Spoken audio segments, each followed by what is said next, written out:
आप सभी को आप कहाँ से रहेंगे?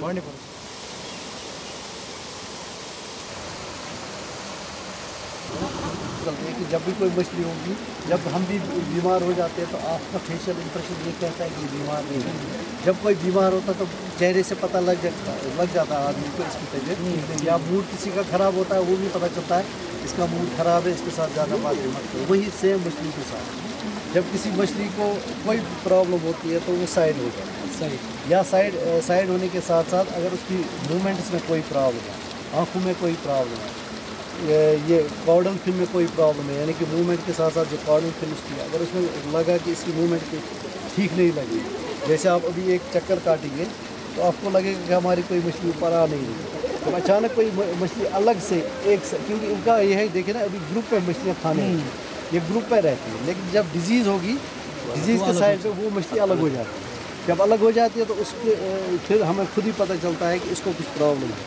फिर उसी के हिसाब से, उसके मूवमेंट के हिसाब से, उसके आँख के हिसाब से, उसके स्केल्स के हिसाब से, उसके स्किन के हिसाब से जब आप उसको बाहर निकालेंगे तो उसको विजुअलाइज फिजिकली इन्वेस्टिगेशन के आपको पता चलेगा। अगर कुछ पता नहीं चल रहा तो गिल्स में भी पता चलेगा कि इसके गिल्स का कलर कैसा होता है। इसका गिल्स का कलर ओवरऑल जो है रेड रहता है, लेकिन अगर कोई प्रॉब्लम रहेगी तो उसको गिल्स में भी फ़र्क आएगा, आँखों की रोशनी पे भी आएगी, आँखों की इसमें भी आएगी। तो वो सारा जो है उस पर पता चलता है कि इसको कौन सी डिजीज़ है और कौन सी प्रॉब्लम है। ये मतलब कोई न्यूट्रिशनल डिजीज़ होती है तो उसके आँखें बाहर आएंगी क्योंकि उसने खाना नहीं खाया। क्योंकि कभी क्या होता है कि जब उसमें शूटर मछली होती है, कोई मछली ज़्यादा, जैसे हमारा कोई बैच है, हमारे बैच में कोई ज़्यादा जल्दी ग्रो हो रहा है, तो वो ग्रो होने के साथ साथ बाकियों को ऊपर आने नहीं देता है, जैसे लिमिटेड फैक्टर बन जाता है। हाँ, जैसे वो फिर उधर का CR बन जाता है फिर हेल्थ के हिसाब से, जबकि एक ही बैच था। लेकिन जब फिर उसको देखा गया तो यहाँ पे भी वो है, अगर कोई मछली ज़्यादा बढ़ गई तो उसको शूटर फिश बोलते हैं। उस शूटर फिश को अलग करना पड़ता है ताकि वो दूसरों को खाना खाने दे, वरना वो गुंडा राज इधर भी चलता है कि वो खुद ही खाएगा, बाकी फिर खाने नहीं। और दूसरा, आप फीड बंद नहीं कर सकते हैं क्योंकि ये कैनिबलिस्टिक नेचर है। अगर आपने फीड बंद कर दिया तो ये एक दूसरे को खाने लग जाएंगे।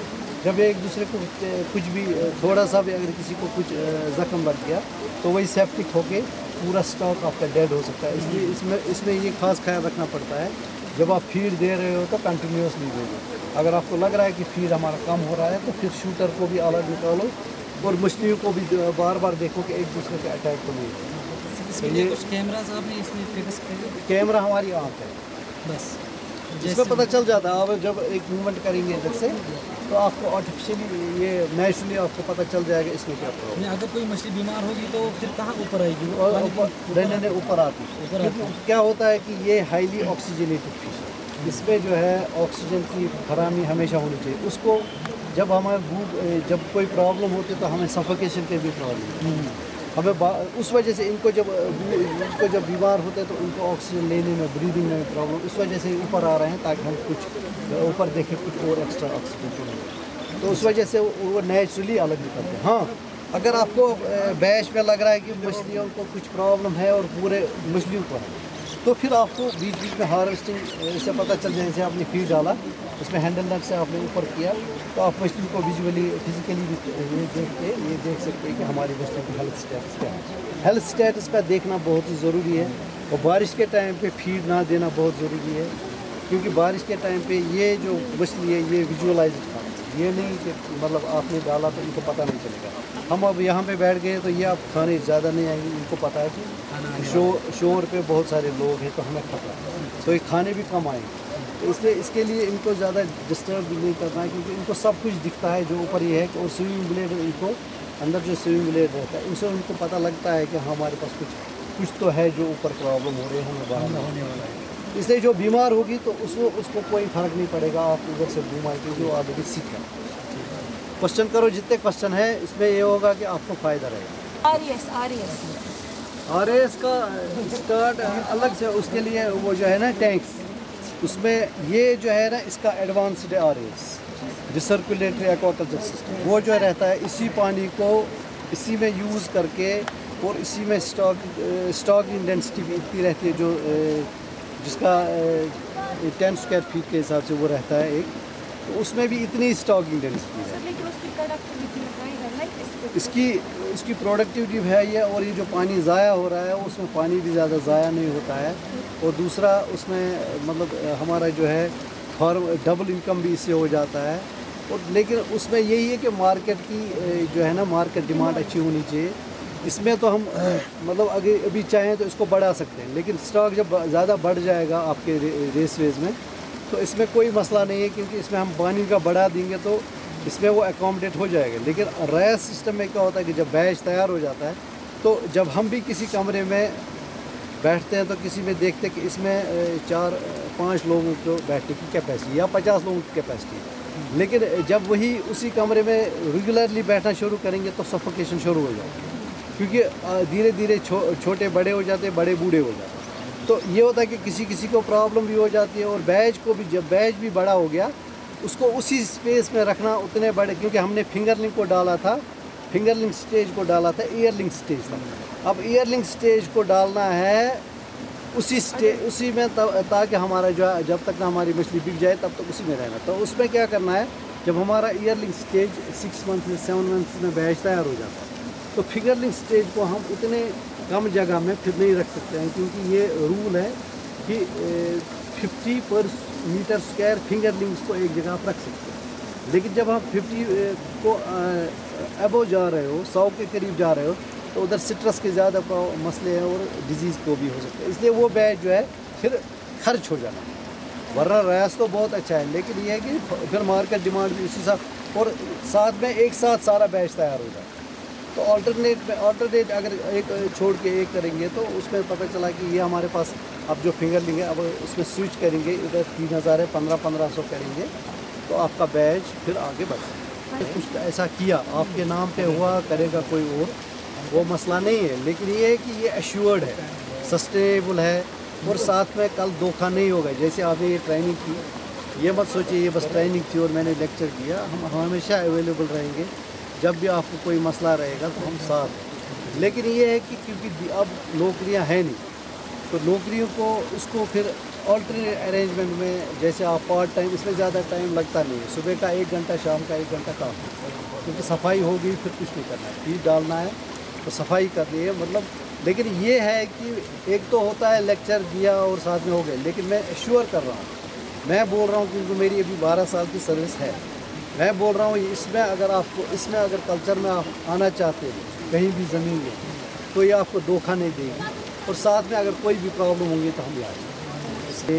इसका चिकन का देखें, इसका पोल्ट्री का देखें या कैटल का देखें, उसमें अब डिमांड धीरे धीरे लोग कह रहे हैं गोश्त की तरफ, हम मीट का ये नहीं लेंगे, अब एनिमल प्रोटीन सोर्स में फिश प्रोटीन सोर्स लोग ज़्यादा प्रेफर करें, इसलिए आपको आगे जो है इसमें बहुत।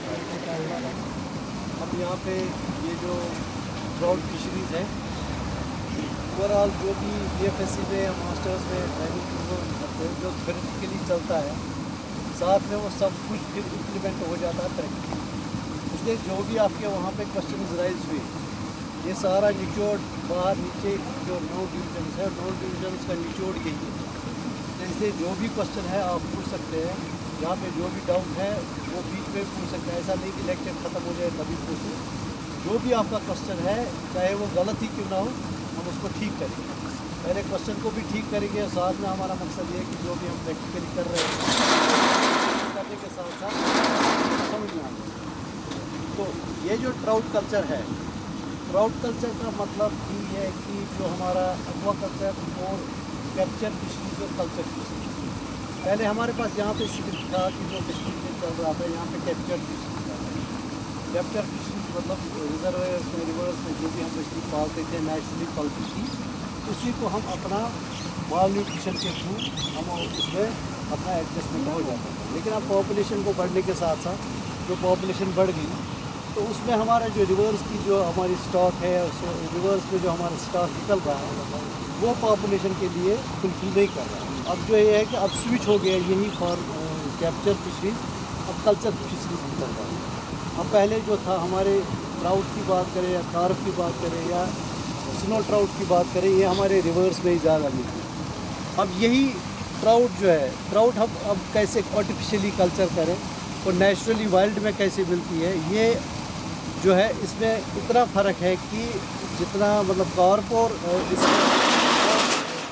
इसमें ये फ़र्क है, सब डिफ्रेंसिएशन जो रहता है सिर्फ़ और सिर्फ इसका रहता है कि ऑक्सीजन जो हमारे पास पानी है, पानी के ऊपर ही डिपेंड करता है कि हम इसमें ट्राउट कल्चर कर सकते हैं कि कार्प कल्चर कर सकते हैं। जो आप ये पानी देख रहे हो, ये पानी बिल्कुल क्रिस्टल क्लियर है।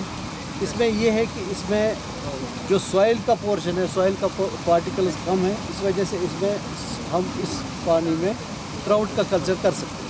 जो दूसरा पानी जो मड्डी थोड़ा रहता है, उसमें कार्प कल्चर कर सकते हैं। ट्राउट कल्चर के लिए पानी, ऐसा पानी होना इसलिए ज़रूरी है क्योंकि हमारे पास ऑक्सीजन जो है 10 ppm पर मिलीग्राम के हिसाब से मिलना चाहिए, यानी कि 10 मिलीग्राम 10 ग्राम पर लीटर के हिसाब से हमारे पास ऑक्सीजन होना चाहिए, जो हम इस पानी में देख सकते हैं।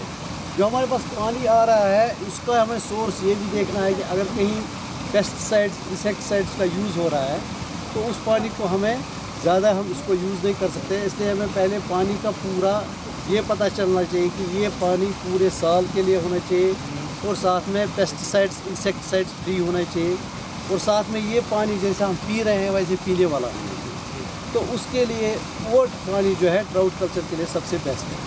अगर इस पानी में अगर को पहले जब भी हमें कोई स्टॉक करना होता है, आपको सबसे पहले पानी पे ही डिपेंड करेगा कि आपको जो कल्चर करना है, चाहे वो ट्राउट का कल्चर करना होगा या कार्प का कल्चर करना होगा, तो स्टॉकिंग डेंसिटी आपके पानी के वॉल्यूम पे रहेगा।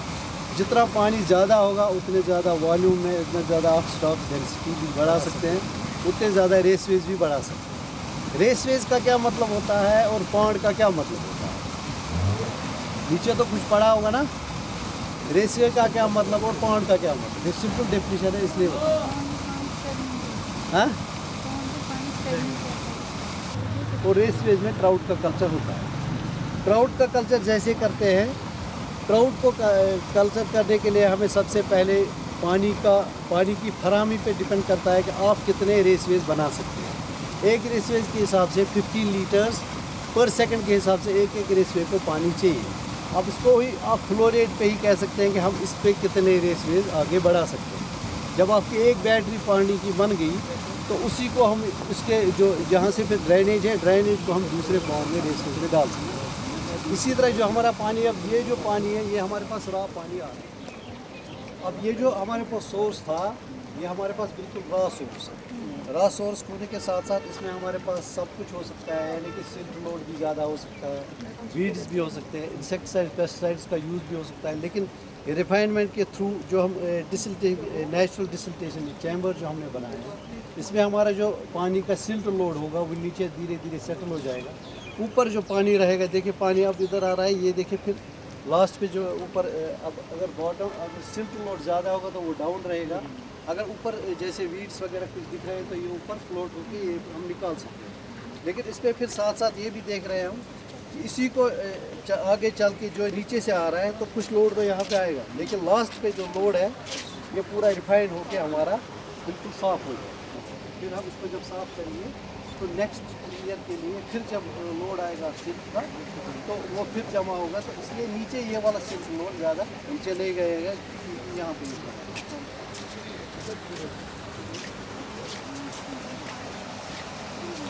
ये आप देख सकते हैं कि ये सेकंड जो इसी का रिफाइनमेंट हो रहा है, इधर से जो फ्लोट होकर भी चलेगा, क्योंकि ये तो हमने आर्टिफिशियल किया नहीं, ये तो सारा नेचुरल नहीं है।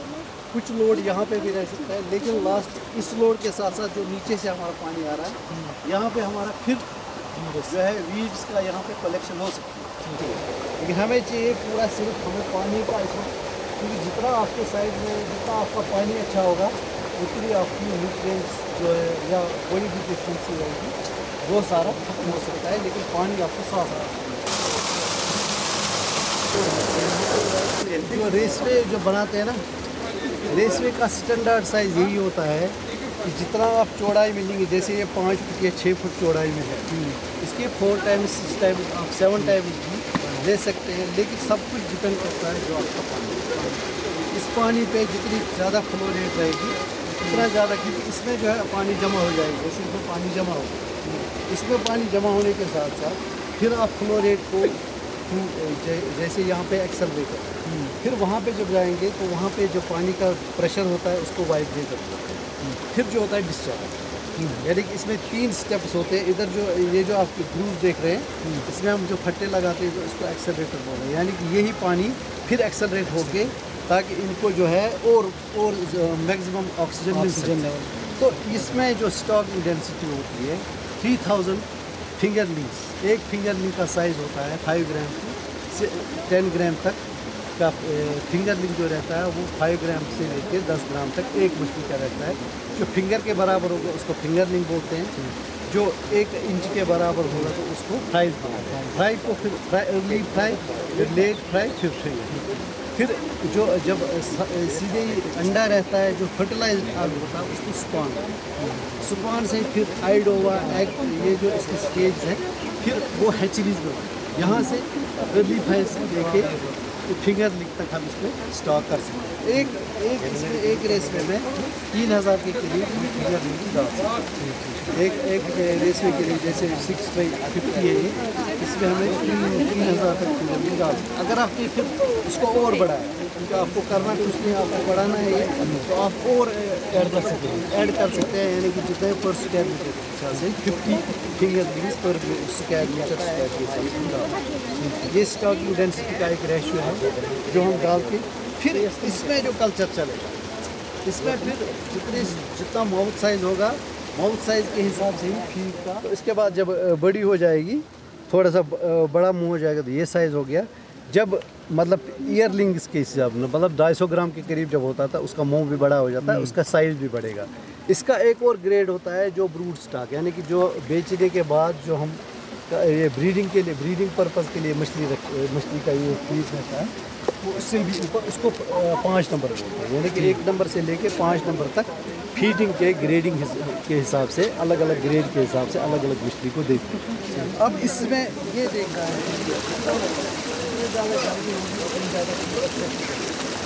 झाड़ू में भी, ठंड में भी चीज़ एक्सेप्ट होती है, लेकिन ज़्यादा एक्सेप्ट इसलिए नहीं करते कि जो डाइजेशन कैपेसिटी उसको भी कम हो जाती है किसी भी ठंड में। जबकि इसका पीक सीज़न, ब्रीडिंग सीज़न यही मंथ है, मतलब दिसंबर से लेकर फरवरी। लेकिन इसमें ब्रीडिंग तो होती है, लेकिन फीडिंग का शेड्यूल कम हो जाता है, क्योंकि फीड इनटेक कम हो जाता है ठंड की वजह से। तो इसमें फीड का खास ख्याल रखना पड़ता है, पानी का खास ख्याल रखना पड़ता है, और मैनेजमेंट के साथ साथ जो हम मैनेजमेंट करते हैं, क्लीनिंग का खास ख्याल रखना पड़ता है। जितनी ज़्यादा सफाई होगी उतनी ज़्यादा इसमें ये कंफर्ट रहेगा, और साथ में इतना ज़्यादा ऑक्सीजन भी आपको कंज्यूम इसी में होगा कि आप अगर आपकी सफाई हो तो आपको खर्चा हो जाएगा, मछलियों को वो ऑक्सीजन मिल जाएगा। वरना अमोनिया गैसेस जो रिलीज़ होते हैं उनमें वो ऑक्सीजन यूटिलाइज हो जाता है, तो हमारा जो है ऑक्सीजन एक तरह से ज़ाया हो जाता है। उस वजह से क्या होता है कि इसमें रेगुलरली या अल्टरनेट डेज में सफाई करनी पड़ती है। जितनी ज़्यादा सफाई होगी उतना ज़्यादा इनको भूख लगेगी, जितनी ज़्यादा भूख लगेगी उतनी ज़्यादा ग्रोथ होगी। तो इसलिए हमारा पानी के हिसाब से पानी का खास ख्याल रखना पड़ता है कि कहीं कोई एक्टिविटी ऐसी ना हो कि जिसकी वजह से मोर्टेलिटी हो सकती है। दूसरा, फीड का खास ख्याल रखना पड़ता है कि फीड को कैसे हम आगे इसकी ग्रोथ बढ़ जाए, और साथ में बीच में हम जैसे इसकी अगर हार्वेस्टिंग करनी होगी, हम थोड़ा सा फीड अभी दे देंगे तो ये जो है हम कैच आराम से कर सकते हैं। इसमें वो नहीं कि नेट की ज़रूरत पड़ेगी, इसका हैंडल नेट के साथ एक साथ में ही मछली पकड़ सकते हैं। ये जो है फीड दे रहे हैं, आप आराम से इसको हार्वेस्टिंग कर सकते हैं हैंडल नेट से। वो नहीं आप इसको नेट लगाना है, करना है, ऐसा कुछ इसको सिंपली आप फीड देते। जब विजुअली हम देखते हैं कि मछलियाँ तो देखिए आराम से खा रही है, अलग रहेंगी, चलिए साइड में रहेंगे, इसका मतलब आराम से कोई भी इन्फेक्शन है, अगर कोई भी है, इसके लिए हम ये जो है प्रेडेटर नेट भी डाल देते हैं।